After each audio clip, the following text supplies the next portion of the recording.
आप देख रहे हैं शाहीन टीवी।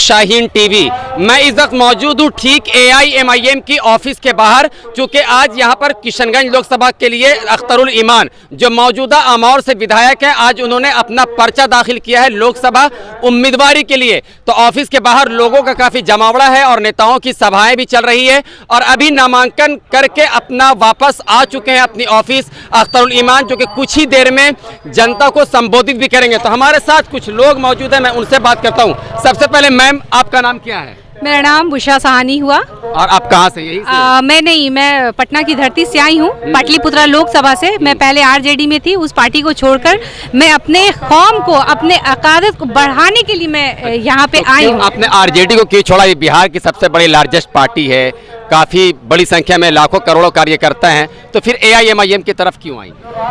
लाखों कार्यकर्ता कब बने? जब डॉक्टर शहाबुद्दीन साहब जब हयात में थे, वो एक फाउंडर थे। क्या था RJD का? पहले क्या वजूद था? डॉक्टर मोहम्मद शहाबुद्दीन साहब का जो वो पार्टी नहीं हुआ, वो पार्टी हमारा क्या हो जाएगा? तो हम उस पार्टी में क्यों अपना खून जलाएंगे? क्यों हम उस लाठी उसका झंडा, बैनर, दड़ी बिछाएंगे? क्योंकि वहाँ पे मुसलमानों का कुछ होने वाला है नहीं। जो अल्पसंख्यक उसमें है, वो सिर्फ चादर, दड़ी या झंडा ही उठाते रहेंगे। इसके अलावा उनको और कोई इज्जत, कोई हैसियत उनको वहाँ पार्टी में मिलने वाला नहीं है। तो इस वजह से कि भाई हमें इज्जत चाहिए और अपने लोगों के साथ रहना है और अब अपने हक और हुकूक की बात करनी है, इसलिए हम इस पार्टी में आए। काफी दूर से आप करीब 500 किलोमीटर की जर्नी करके आई हैं यहाँ पर आज अख्तरुल ईमान के नामांकन में। तो क्या संदेश देंगी यहाँ के लोगों को? मैं यहाँ के लोगों को ये संदेश दूंगी कि जब मैं अख्तरुल ईमान साहब जब इतना अच्छा काम कर रहे हैं कि ये सीमांचल की धरती तक की आवाज़ है, पटना मतलब पाटलिपुत्रा की धरती तक की आवाज़ है, अब पूरे बिहार में उनके लिए ये मतलब उनकी आवाज़ है।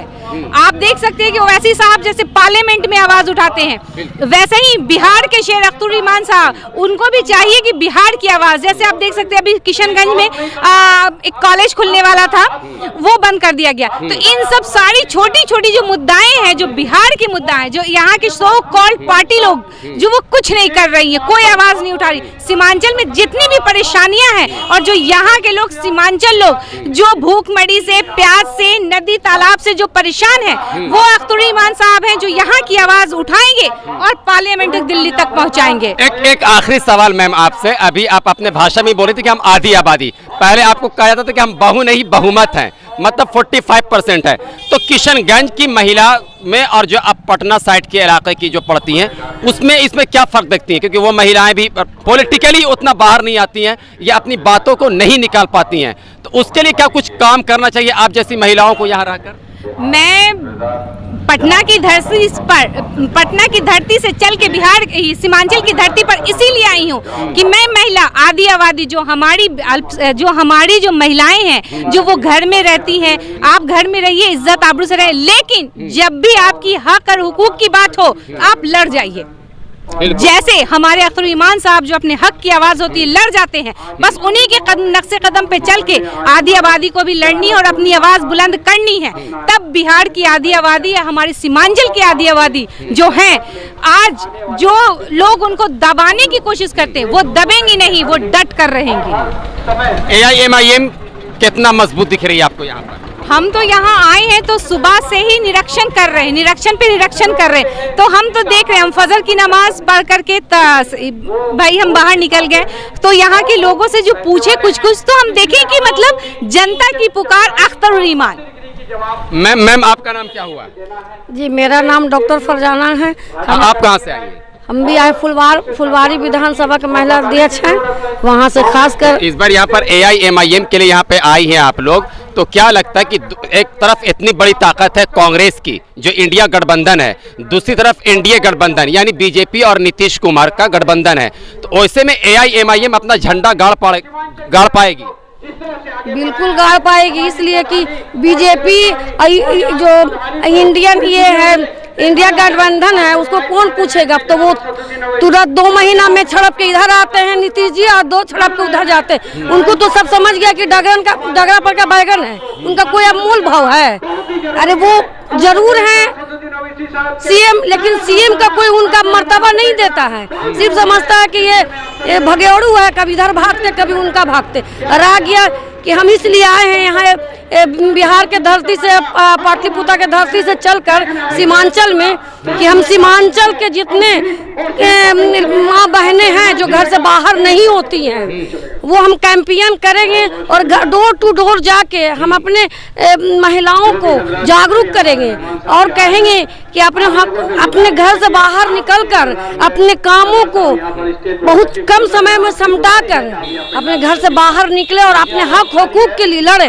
कल आप नहीं, आज आप नहीं लड़ेंगे तो कल आपके बच्चों को नौकरी मिलेगी, नहीं रोजगार मिलेगी, नहीं सही से जीने का सहारा मिलेगा, और कल होके आपको दादा और परदादा का आपका वोटर बोर्ड और कागजात खोजते खोजते आपको यहाँ से दूर दफा करने लगेंगे।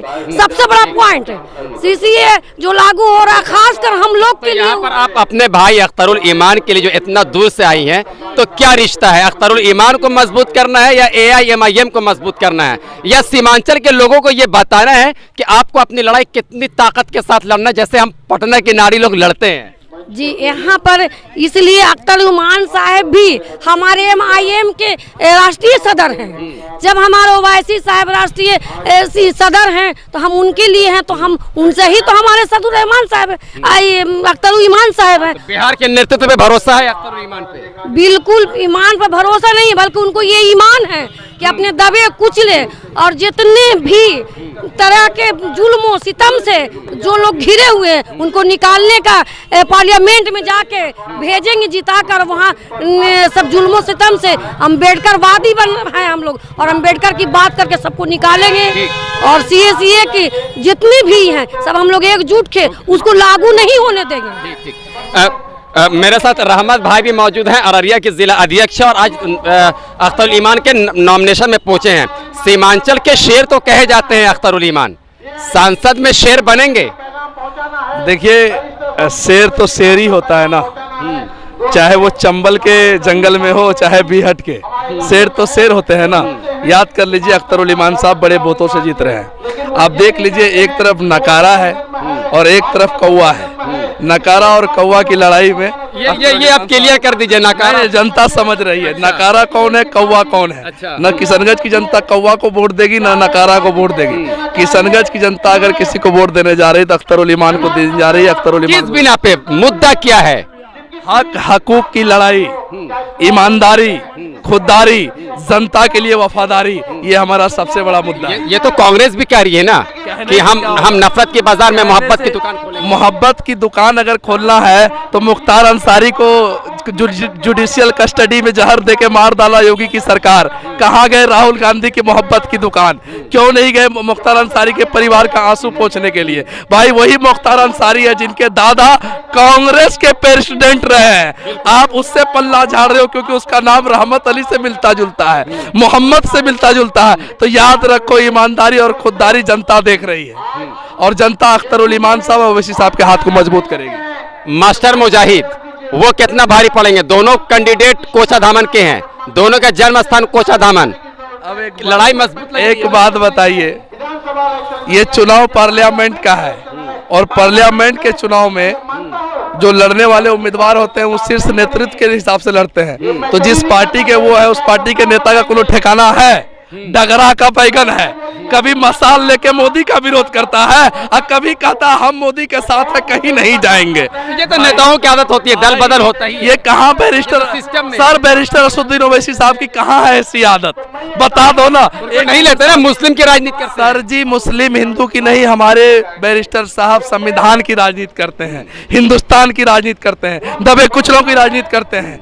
आप कहाँ की बात करते हो? सीमांचल की राजनीति नहीं बल्कि पूरी देश की बेहतर राजनीति करते हैं वो। उससे बड़ा राजनीतिज्ञ कौन करता है बताइए। अब कितना मजबूत लग रहा है, तो नामांकन भी हो गया, आप चुनावी रन तो तैयार रहता। अब 70% जनता अख्तरुल ईमान के साथ है और पूरे जनता के मुंह में एक ही आवाज है, पत्ता पत्ता जख्म है, दर्द डाली डाली है, अख्तरुल ईमान हमारा माली है, अख्तरुल ईमान हमारा माली। शुक्रिया शुक्रिया रहमत भाई हमसे बात करने के। पार्टी ऑफिस के बाहर और भी लोग मेरे साथ मौजूद है, मैं उनसे बात करता हूं कि जो सारे समर्थक और क्षेत्र के नेता जो भी लोकल राजनीति करते हैं यहाँ पर अख्तरुल ईमान के नामांकन में पहुंचे हैं। सर, आपका नाम क्या है? मेरा नाम मोहम्मद हिदायतुल्लाह है। आप कहाँ से आए? मैं मुजफ्फरपुर से आया हूँ। तो यहाँ पे आप लोग जो पहुंचे आज अख्तरुल ईमान के नामांकन में, कैसी अब तैयारी है चुनाव की? क्या आपने यहाँ का कुछ मुआयना किया, कैसा लग रहा है? हम मुजफ्फरपुर से चल के कल ही किशनगंज आ गए थे और कल से हम घूम रहे हैं चाय दुकान पे और बस्ती में, सब जगह हमको पॉजिटिव लग रहा है। अख्तरुल ईमान साहब इंशाअल्लाह इस बार जी निकालेंगे। आखिर मुद्दा क्या है यहाँ पर किशनगंज के लोगों का, जो जमीनी मुद्दा है और उस चीज को जो कांग्रेस बोल रही कि मैं पूरा करूंगा, तो क्या लगता है कि अख्तरुल ईमान इस ताकत में, जो एक इतनी बड़ी ताकत है, दो एक कांग्रेस है, दूसरी तरफ एनडीए गठबंधन है, तो इसमें एआईएमआईएम टिक पाएगी, डिफेंस कर पाएगी? देखिए, 5 साल यहाँ से कांग्रेस के एमपी थे और उन्होंने क्या डेवलप किया है यहाँ पे, वो तो किसी से मिलते भी नहीं जैसा लोग बता रहे थे। हम लोग तो है नहीं यहाँ के, और डेवलप के नाम पर कुछ भी नहीं किया है। और जो बिहार सरकार है, जो अभी जदयू के यहाँ से है, वो तो सुनते हैं कि दलाल टाइप के लोग हैं। अब क्या हकीकत है, जो जनता जो बोल रही है मैं बोल रहा हूँ, मेरा कुछ नहीं है। तो इसमें सबसे अच्छे इंसान अख्तरुल ईमान है और इनको हमको लगता है कि इस बार किशनगंज की जनता इनको पार्लियामेंट में भेज देगी। सर, आपका क्या नाम हुआ? मोहम्मद अंसारुल हसन। आप कहाँ से आए हैं? मुजफ्फरपुर से। अच्छा, आप भी मुजफ्फरपुर से आए हैं? मुजफ्फरपुर से एमआईएम के जिला अध्यक्ष हूँ मुजफ्फरपुर। अच्छा, मुजफ्फर। तो ये जो दीवानगी है जो आप लोगों को यहाँ तक खींच खींच के पहुँचा रही है एआईएमआईएम की, तो एआईएमआईएम देश में कितना मजबूत आपको लग रही है? चुनाव तो लड़ती है, चुनावी मैदान में तो उतरते हैं, लेकिन कामयाबी हाथ नहीं लगती है। वजह क्या है? क्या जो राजनीति करना चाह रहे हैं हिंदू मुस्लिम, इन सब चीजों में क्या ओवैसी कामयाब नहीं हो पा रहे जिस तरह से मोदी जी कामयाब हुए हैं? जी, आपने बहुत अच्छा सवाल किया कि दीवानगी क्या है कि मुजफ्फरपुर से चल करके यहाँ आए हैं। देखिए, दीवानगी की जो बात है, तो आज के तारीख में पूरा बिहार जो है कि नज़र है किशनगंज पर। किशनगंज का क्या फैसला होता है, क्योंकि दलितों की आवाज़, मजलूमों की आवाज़, मुसलमानों की आवाज़ किशनगंज बनने जा रहा है।